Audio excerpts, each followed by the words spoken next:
A2H2 believe 100% that knowledge is power. A2H2 works towards the empowerment of all. I'm here with a beloved from the community who's dealing with diabetes, and he's just going to tell us a little bit about this and how he's dealing with it in his life. First of all, peace and blessings to everyone. My name is Mitch, aka Goldie. I'm a 48-year-old diabetic and hypertension patient. I've been dealing with diabetes for the last 20 years.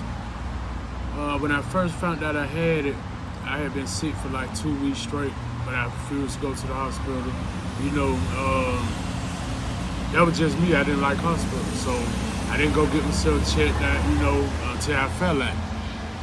And that's how I found out I had diabetes. I was in Kroger one day, and like I said, I had been sick for 2 weeks straight, and I just fell out. I woke up, I was in Grady, hooked up with all kind of IVs and stuff like that, and the doctor came in and she said, "Well, Mr. Mitchell, I got some bad news for you." And to be honest, I thought she was gonna tell me that I had HIV or something, because that's how sick I had been. So she said, "You're a diabetic, you have diabetes." And I was like, wow. And I didn't know nothing about diabetes. I knew my uncle and them had it, it ran through my family. But I always thought, I couldn't get it for some reason. I was uneducated about it, didn't know nothing about it. So when I found out I had it, I had to really rearrange my whole lifestyle. Because at the time when I found out I was a diabetic patient, I was 350 pounds. I had just came back from out of town, and I wasn't working out none. I'm talking about none. I wasn't walking well. I wasn't doing no workouts. I woke up, I was in Grady, hooked up with all kind of IVs and stuff like that, and the doctor came in and she said, "Well, Mr. Mitchell, I got some bad news for you." And to be honest, I thought she was gonna tell me that I had HIV or something, because that's how sick I had been. So she said, "You're a diabetic, you have diabetes." And I was like, wow. And I didn't know nothing about diabetes. I knew my uncle and them had it, it ran through my family. But I always thought, I couldn't get it for some reason. I was uneducated about it, didn't know nothing about it. So when I found out I had it, I had to really rearrange my whole lifestyle. Because at the time when I found out I was a diabetic patient, I was 350 pounds. I had just came back from out of town, and I wasn't working out none. I'm talking about none. I wasn't walking well. I wasn't doing no workouts. I would eat 2-liter drinks every day and just putting everything in my body that I didn't supposed to be putting in my body. So the doctor told me, they said, if you don't change your way of living, you're not gonna be here too much longer. So I had to change all that. Over the time, I started working out a little more, started walking more, finally got down to 240 pounds and felt good about myself. I haven't been 240 pounds since probably high school. And, right now I'm back up to 270 pounds, and that just come from, my situation that I'm in right now. I'm on the street, I'm homeless. But I always keep God first, and I always just try to put something right in my body, even though it's hard because being on the street, you don't have the money to get what you really need to get. And 2-liter drinks every day and just putting everything in my body that I didn't supposed to be putting in my body. So the doctor told me, they said, if you don't change your way of living, you're not gonna be here too much longer. So I had to change all that. Over the time, I started working out a little more, started walking more, finally got down to 240 pounds and felt good about myself. I haven't been 240 pounds since probably high school. And, right now I'm back up to 270 pounds, and that just come from, my situation that I'm in right now. I'm on the street, I'm homeless. But I always keep God first, and I always just try to put something right in my body, even though it's hard because being on the street, you don't have the money to get what you really need to get.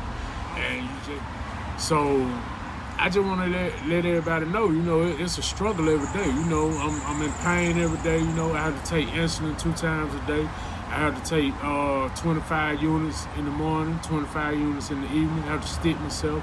I had to learn to get accustomed to that because I didn't even want to do that in the get-go. I'm like, I'm not sticking myself every day with no needle, But you have to realize it's either the right way or no way. You want to be here in the longevity. You want to be here in the long run. Even though I don't really have no family, but I know I have people that care for me. I know I have people that love me, people that I have met just from being in the situation I am. You know what I mean? Including this young man here, who's a doctor, and I pray to God, I thank God that I met him every day. It just, like I said, it's just a struggle. Like I said, I'm in pain constantly every day. I take insulin, I take my high blood pressure medicine. Well, I don't take it like I'm supposed to, but, because it really, I feel like it make me feel different, But, I don't know. I take my gabapentin, that's for my diabetic nerve pains, because when you're diabetic and you deal with it for so long, eventually you're going to start having all type of nerve pains, especially if you're not exercising and, doing what you're supposed to do. And that's how I've been doing over the years, I kind of let myself go, Like I said, I'm 48 years old, so I'm still here through the grace of God, but I'm not in the right shape I'm supposed to be in. I'm not in the right health I'm supposed to be in, and I'm feeling it every day. I really am. So I mean, I just, questions, because I'm still, even though I've been dealing with this diabetes for 20 years, it's still many questions unanswered that, I need answered, Well, let's get to it, man. Give us a couple questions. I just want to know, how can I reverse this nerve pain and this numbness that I'm having in my feet, my toes, my hands, you know what I mean? How can I reverse that? First things first, man, you got to see how your blood sugar looking at this very point, because it sounds like you have type 2 diabetes. Right. Type 2 is reversible with exercise, lifestyle changes, and things of that nature. So once you get in the gym, like you said, you continue to lose weight, you start eating a little better. And I know being in the situation that you're in, sometimes that can be kind of difficult to do. But when you start really managing your diabetes in such a way that you change your lifestyle and how you're eating and why you drink a lot more water and a lot more fluids, you will be in a better position to lower your blood sugar to a point that's manageable. And then there's something called A1C. And that's when you check your A1C is how your blood sugar is over a 3-month period of time. Okay. So when you go into the clinic and you go to the hospital, or you'll be seen by A2H2, if you're managing your blood sugar like you're supposed to, after 3 months and we check it, it should start to show a slight decline to the normal range where it should be at.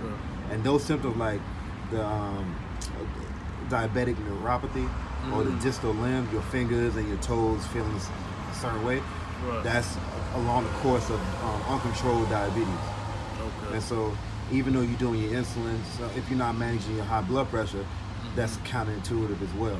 So both got to go hand in hand, because both of those diseases run together. High blood pressure, diabetes, and a lot of times, and we've been talking a lot about strokes and things in A2H2, and I really hope that you understand high blood pressure, diabetes can lead to certain other situations, and they can affect other organs in your body. So we really got to get to the place where we can start managing that, so you can have a better quality of life. Okay. But as of right now, we already know the situation that we are in, because I don't think you are here by yourself. Every night you sleep out here, and since I met you, I feel like I'm out here too. Until you get up off this street, man, we're not gonna be. I just can't do right, and I just feel like we got to figure something out. I appreciate that. Your health is associated with your wealth, and you cannot be very, very, very wealthy as what we're trying to do in this company if you're unhealthy. You can have money and still be in poverty. You can be financially rich and mentally poor. And when you're mentally poor, that's a lot worse. And so being mentally poor means that you're not in the mind frame to take care of your health. Right. And that's one of the few things in life that we can own and have full control of is our health, because we can watch what we put in our body. We can watch how much we exercise, how much we walk, and so at the end of the day, you're living with diabetes and high blood pressure, or you're living with being out here, maybe catching a cold, and pneumonia during the hot summer Atlanta days. You could get a heat stroke, and things of that nature. That goes along with you coming out of poverty as well. So that's what we're working on, my man. And like I called you family, I don't take that for granted. I can't wait for you to be my better half, my business partner. And once you, again, we're going to be doing so many things.